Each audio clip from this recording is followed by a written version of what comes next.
Today, we're going to peel back the layers on a story you think you know. What was daily life really like for the first Christians? We're going to look at how they actually got along, or didn't, with their pagan and Jewish neighbors. And let me tell you, the reality is way more complicated and, honestly, way more human than the myths. So let's dive in. Go on. What's the first image that pops into your head? Because for most of us, that picture has been painted less by historians and more by Hollywood. Yeah, we tend to imagine these shadowy figures, huddled in torchlit tunnels, always looking over their shoulder for Roman soldiers. It's this really dramatic picture of a tiny, hunted group totally separate from the world around them. But what if that's not the whole story? What if, most of the time, they weren't hiding at all? What if they were your neighbors, the person who sold you bread, the soldier in your legion?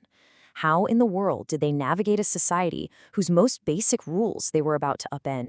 To really get to the truth here, we're going to lean on the incredible work of historian Paula Fredrickson.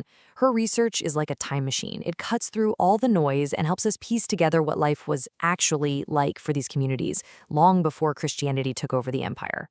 All right, so here's our game plan.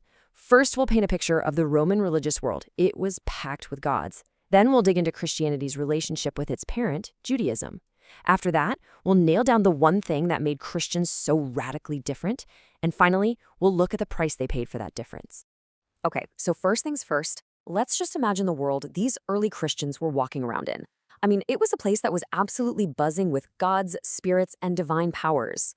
And here is the single most important thing to get. For a Roman, religion wasn't about what you privately believed. It had almost nothing to do with faith.